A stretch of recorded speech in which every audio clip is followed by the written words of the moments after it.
What are NFTs? How do they work? Why does everyone seem to be buying or selling them? Ladies and gentlemen, welcome. I'm Josh Hayes, and in this video I'm going to explain the NFT craze in the simplest way I possibly can. I won't be going into super deep technical depth, such as gas fees or residual taxation. Instead, I want to explain the basic concept using relatable, real-world scenarios so you can finally wrap your head around something which is honestly very confusing. I'll try to explain everything, from the inception of the NFT idea, to why the art connected to them is so strange, to why people keep saying things like NFT games or metaverse. Before we start, a massive thank you to the supporters on Patreon and Twitch who keep this channel alive. More on how you can support at the end. For now, let's begin. With 2.7 million NFTs in existence and that number increasing daily, the NFT boom is definitely here. But with only 360,000 people actually owning any, it seems to be a very exclusive club. Nearly 300 million people in the world are actively involved in cryptocurrency. This means only 0.1% of cryptocurrency users are also involved in NFTs. So what is this super exclusive club all about? And why is the McDonald's McRib an NFT? Let's start at the very beginning.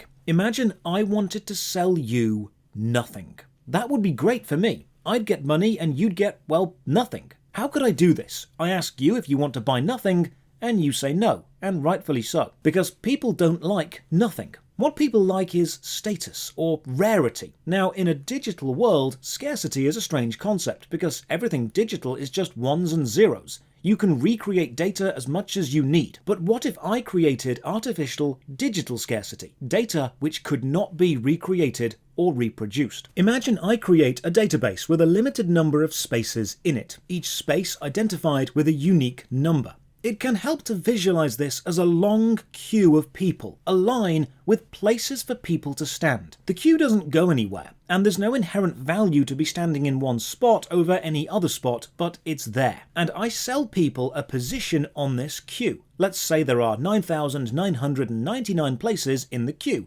and I sell you the right to stand in a place for £1. It's important to understand I'm not selling you the entire queue or the experience at the end of it because there is none. I'm not selling you the land you're standing on. What I'm selling you is the right to stand there and to say, this is your queue position. I might even give you a bit of paper which reads, Josh Hayes hereby declares the bearer of this paper can stand in this queue position. And then I sign it so no one else can make this exact bit of paper. Your position in the queue, or the paper which states your position, is a token, and it cannot be recreated. It is, in economical terms, non-fungible. To be fungible means to be replaced by another identical item. And because you cannot have another queue position 1, it cannot be replaced. When you buy a position in the queue, absolutely nobody else can buy that position. And to make sure no duplicates can happen, I've hired a guy called Mr. Blockchain to check every single sale of any queue position. Once I've sold the right to stand in that position to you, it will be listed on the public blockchain. So there's no doubt about who currently has that position. And if you want to sell your queue position to someone else, that's fine. You can do that. This sale will also be recorded on the blockchain. But why would anyone want to buy a position in a queue? It doesn't go anywhere. There's no value to any of the places over any of the others. Well, here's the next trick. Human beings are visual creatures. We like art, and while every position in the queue does have a numerical value, numbers don't have the appeal or the shareability of pictures. So next to every position in this queue, I put up a poster. My plan is this. I'm going to put a different picture on every single poster, and buying the position in the queue will let you stand by a particular poster. It's important to remember, you do not own the poster. You do not own the picture on the poster. You cannot reproduce the picture on the poster, or sell copies, or claim ownership of it. What you own is the right to say you are the only person able to stand in a specific queue position next to a specific poster. You cannot prevent other people looking at your poster because you don't own it. You own the right to stand next to it. Now people are a bit more interested because people want to say, this is my picture. Remember, it's not.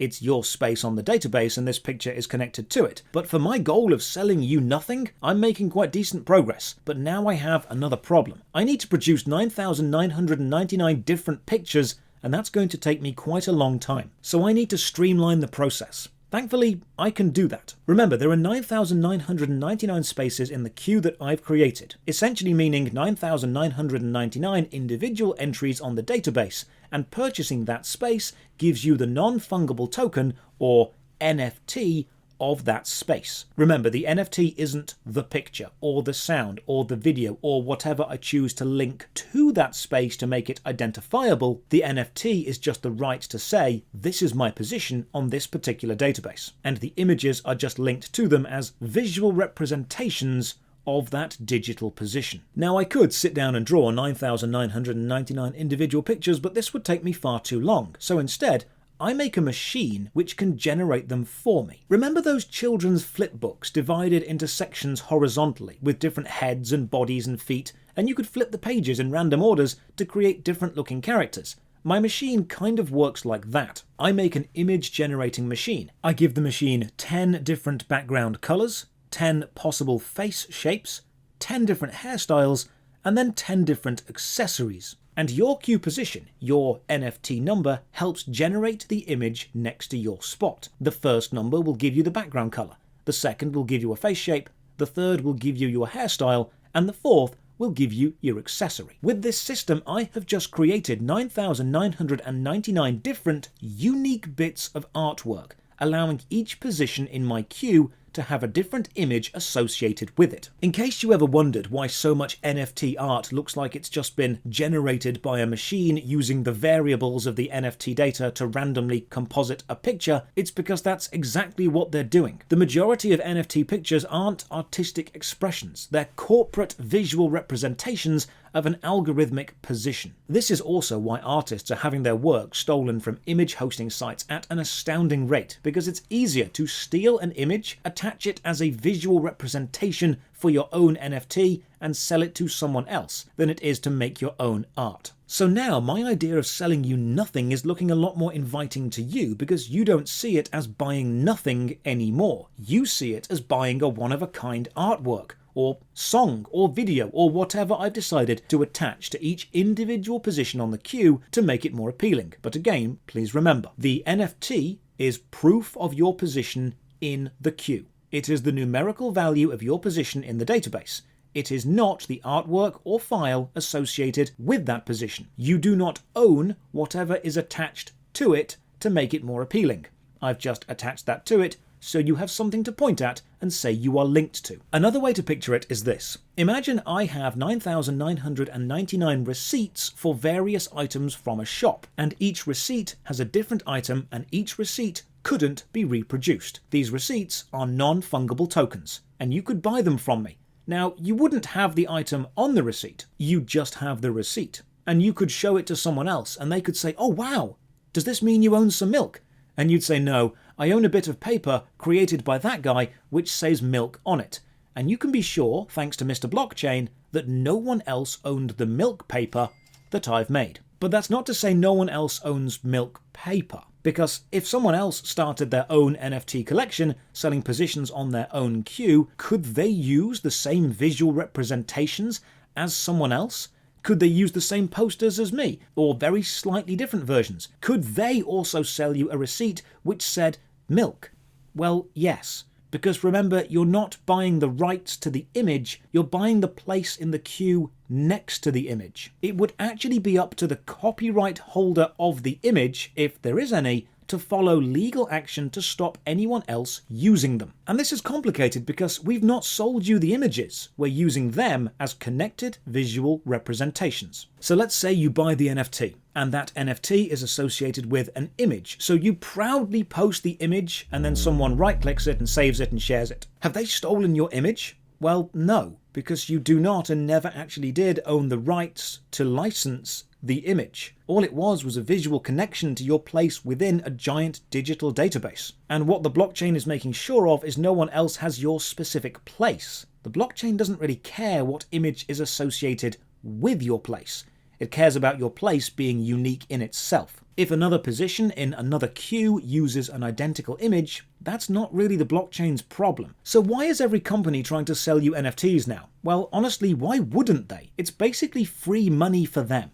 Let's take the new Castlevania NFTs, which have unfortunately now appeared. Any company can create a giant database and sell you a place on it, but humans are visual creatures. We want to point to something and say, that's mine. So the companies take from their vast bank of game artwork or concept art, and they associate each position on their database with an image. So when a company sells you the NFT linked to an item, they're not selling you the item, the rights to the item, the copyright of the item, or the ownership of the artwork. They're selling you a position which lets you point to the picture and say, this image represents my position. If you purchase Dracula's castle, it does not mean you own Dracula's castle. So how do you create an NFT? Well, that's a tad more complex than this video is really going to go into, but simply put, anyone can mint an NFT on one of the various sites, and the blockchain will check that your specific variable is unique, and then you can sell it. To use the queue example, anyone can start digging a new queue anywhere they like, but Mr. Blockchain will make sure that the construction of your queue does not build on top of an already existing queue. It must have a unique place, but the images that you attach to the places to represent them do not need to be unique. So why does everyone keep saying owning an NFT of a video game thing will allow you to use that thing in other games? Well, that's quite simple. It's because people are idiots. Someone told me if I purchased the NFT of a certain weapon in a certain game, then my ownership of it would allow me to take that weapon into another game and use it there. This is just straight up wrong. Different video games are created in different programming languages with different architecture, and you cannot simply place an asset from one into another. Imagine putting a PlayStation disc into an Xbox. It wouldn't work. Imagine you bought a burger from a burger place and you took the receipt to a bowling alley and said, I want to use the burger bowling ball, I have the receipt for the burger. They'd be confused. You don't own the burger bowling ball because they don't use the same receipt system. They don't have one. Your purchase from one place does not guarantee you'll be able to use it in another. So why would anyone buy NFTs when they're only usable locally within their own queue system and they don't actually have any inherent value? What purpose is there to standing in a queue that doesn't go anywhere? Why have your name associated with a unique placement on a database which is linked to an artwork but does not grant ownership of the artwork? Well, I can see 4 main reasons people would purchase an NFT. Number 1, they don't understand what they're buying. A lot of people think purchasing the NFT represented by an image means you own the image, or buying the NFT represented by a song means you own the song. And as we've seen, you don't. I think the majority of naive or younger purchasers fall into this category. They're buying without fully understanding what they actually now own. The second reason is to sell onwards, and this is the main part of the scam. Because the whole appeal of an NFT is its own digital scarcity. Remember, that's the scarcity of the position in the queue, the database variable, not the artwork. People will assume that they will appreciate in value because they cannot be copied. They are non-fungible. If I buy the NFT represented by an image and then convince someone else this image is desirable and therefore the NFT linked to it is also desirable, they'll want to buy it from me for more than I paid. I'll make profit. This is what we're seeing with the vast majority of NFT scams popping up. Companies or individuals minting vast amounts of NFTs and trading them around to generate hype. We'll look at insider trading more in a minute. The third reason to purchase an NFT is to support the company selling them. Maybe you directly value the company and you want to be a part of history. You want to be able to say, yeah, I own Dracula's castle. That would be cool.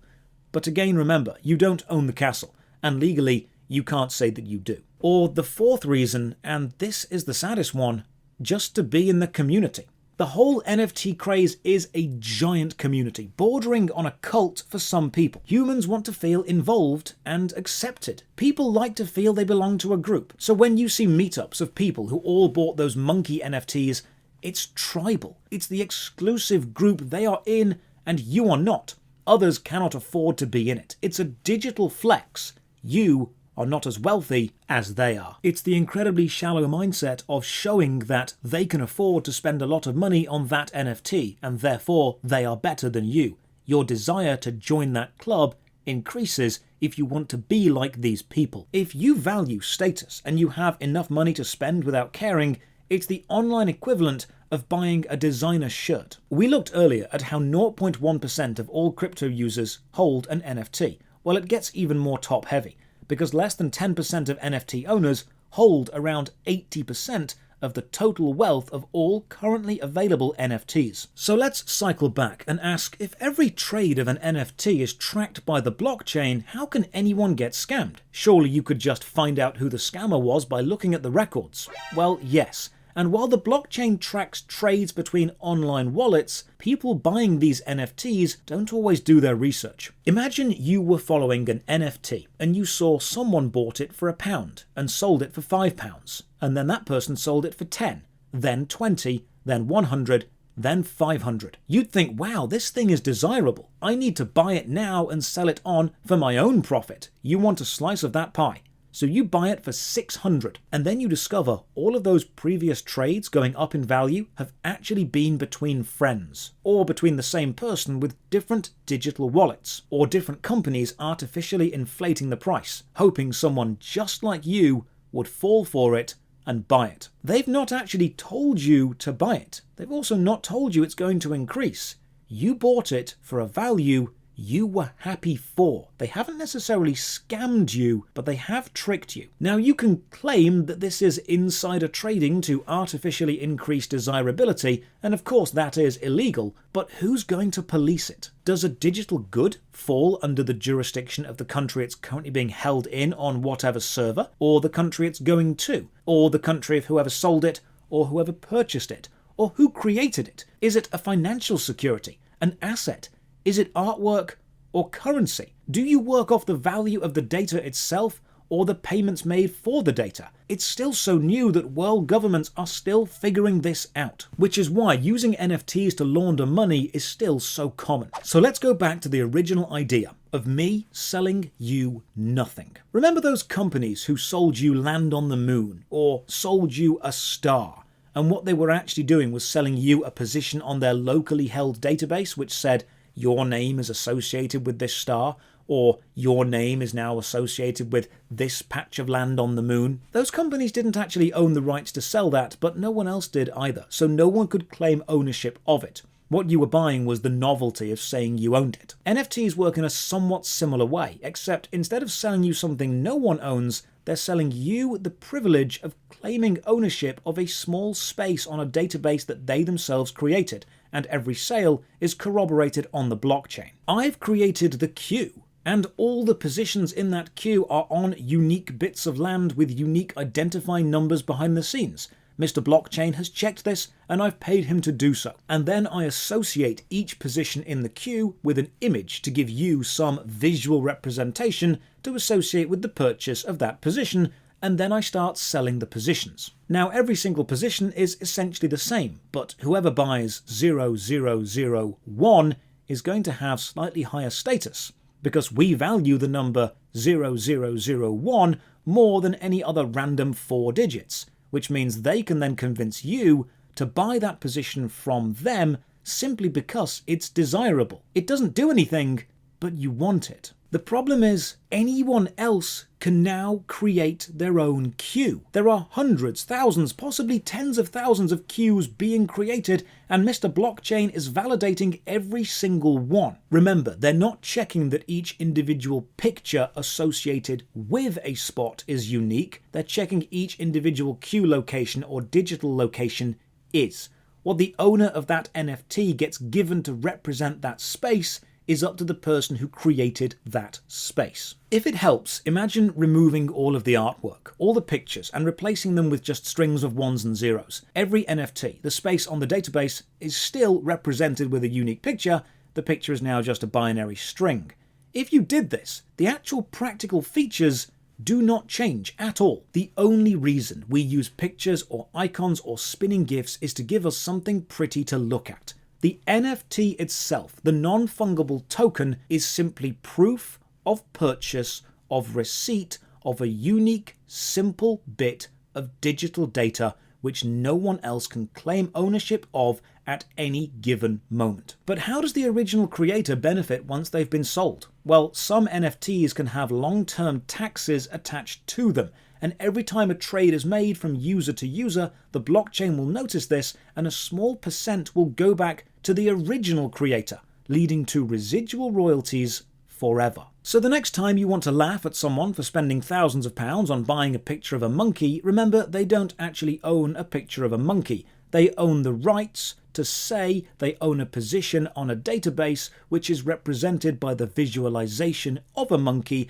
which only maintains its value because people think it has value. And if everyone suddenly stopped caring tomorrow, it would be worth nothing. The entire NFT space is a speculation market, and the fluctuating values and intangibility of the NFT itself makes them incredibly hard to tax, which is why right now the system is a haven for money laundering. Companies are jumping on the let's sell NFTs bandwagon because it essentially allows them to double dip into their associated in-game assets. If you as a company have already got thousands of graphical assets for your game and you want to make even more money and convince fans they are buying a piece of history, then you'd simply mint thousands of NFTs, artificially rare non-reproducible positions on a digital chain. Then you'd associate each position with an image, but not ownership or copyright transfer for the image itself, and then you'd sell those NFTs, positions on the chain. If someone owns an NFT, it will only maintain its value if other people want it, so they always have a vested interest in convincing you it is valuable and you should buy it. That's why NFT bros are so vocal about their support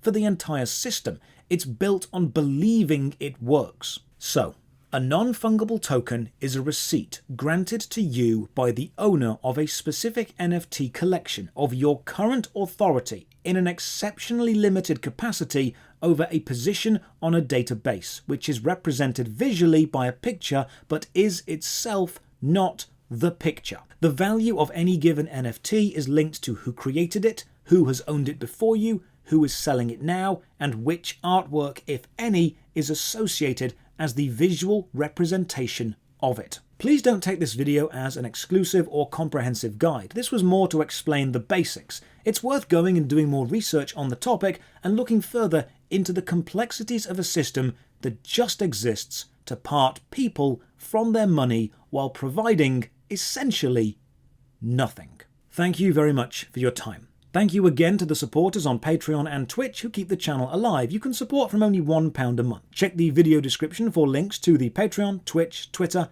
and Discord, or the second channel Josh Strife Plays, where I review old games voted on by you. As always, have a great day.